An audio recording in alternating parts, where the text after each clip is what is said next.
Halo adik-adik, bertemu lagi dengan Kak Tiwi. Nah, hari ini kita akan belajar mengenai tema 8 tentang daerah tempat tinggalku, subtema 1 tentang lingkungan tempat tinggalku, pembelajaran 6. Kita mulai ya pembelajaran hari ini. Nah, kalian tahu tidak apa itu cerita rakyat? Cerita rakyat merupakan salah satu cerita fiksi yang berkembang di setiap daerah dan menceritakan asal-usul atau legenda yang terjadi di suatu daerah. Cerita ini berasal dari masyarakat dan berkembang dalam masyarakat. Salah satu unsur penting dalam sebuah cerita yaitu tokoh. Tokoh adalah pemeran yang ada dalam cerita. Nah, jenis tokoh ada dua. Yang pertama, tokoh utama, yaitu tokoh yang memiliki peranan penting dalam cerita. Yang kedua, tokoh pembantu atau tokoh tambahan yang dimunculkan sekali atau beberapa kali dalam cerita. Sedangkan jenis peranan tokoh ada dua. Yang pertama yaitu tokoh protagonis. Tokoh protagonis dalam cerita digambarkan memiliki sifat atau watak yang baik serta positif. Nah, yang kedua yaitu tokoh antagonis.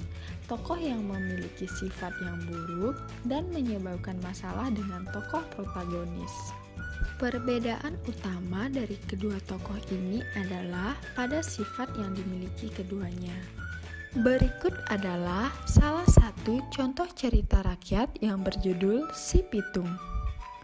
Ayo kita baca bersama-sama ya. Si Pitung. Suatu sore, Si Pitung melihat kelakuan anak buah Babah Liem yang sewenang-wenang. Babah Liem adalah tuan tanah di daerah tempat tinggal Si Pitung. Dia dan anak buahnya sering merampas harta rakyat dan menarik pajak tinggi. Sebagian hasil rampasan itu diberikan kepada pemerintah Belanda. Si Pitung bertekad untuk melawan anak buah Babah Liem. Kemudian, dia berguru kepada Haji Naipin, seorang ulama yang juga pandai ilmu bela diri. Si Pitung cepat menguasai semua ilmu yang diajarkan oleh Haji Naipin. Pitung, gunakan ilmu yang kuberikan untuk membela orang-orang yang tertindas. Jangan sekali-kali kau gunakan ilmumu ini untuk menindas orang lain, pesan Haji Naipin. Sekarang si Pitung sudah siap melawan anak buah Babah Liem. Dia menghentikan ulah anak buahnya yang sedang merampas harta rakyat jelata. Heh, anak muda, siapa kau? Beraninya kau menghentikan kami? Tanya salah satu anak buah Babang Liem. Kalian tak perlu tahu siapa aku. Yang jelas, aku akan menghentikan ulah kalian selamanya, jawab si Pitung. Anak buah Babah Liem menyerang si Pitung. Namun, si Pitung bisa mengalahkan mereka semua. Sejak saat itu, nama si Pitung terkenal di kalangan penduduk. Si Pitung memutuskan untuk mengabdikan hidupnya pada rakyat jelata. Dia bertekad untuk mengambil kembali hak yang sudah dicuri oleh tuan tanah dan mengembalikannya kepada rakyat. Dia mengajak beberapa temannya untuk bergabung dengannya. Kelakuan si Pitung tidak disukai oleh tuan tanah dan juga pemerintah Belanda.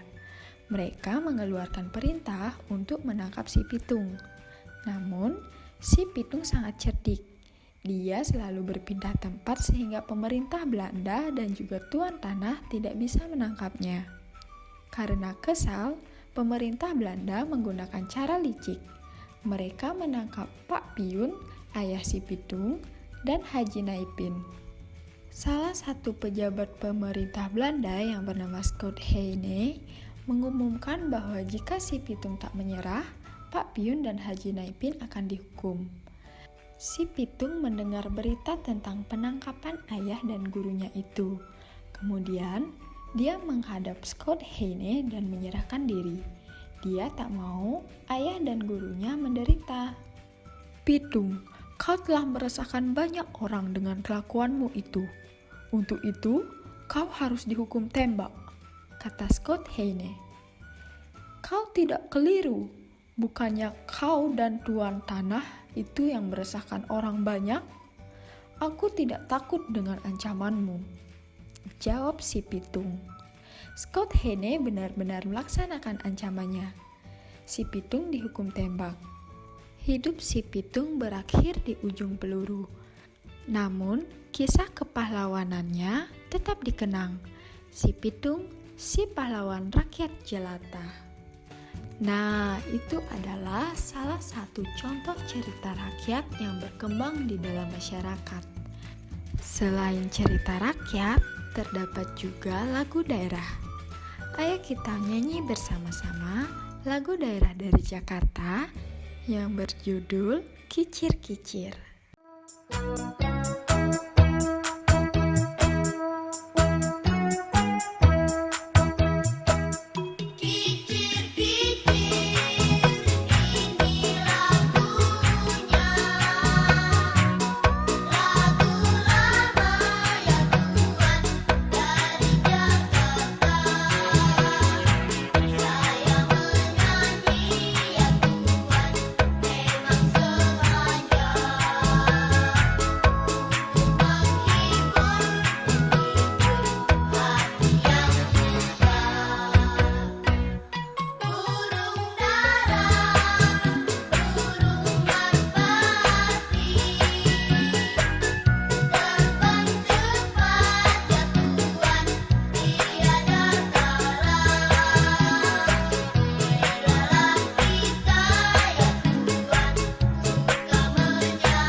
Nah, apakah kalian sudah bersungguh-sungguh dalam bernyanyi lagu Kicir-Kicir?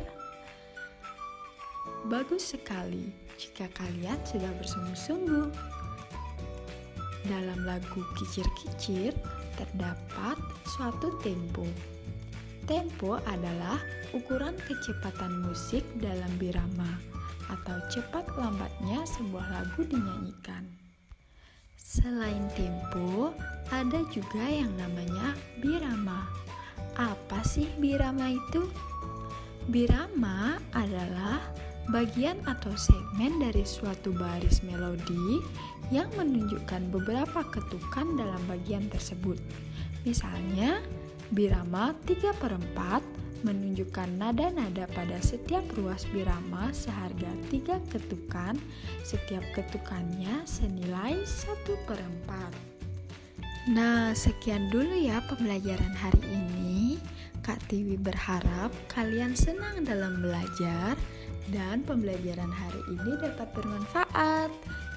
Terima kasih sudah menyimak video pembelajaran ini. Sampai jumpa.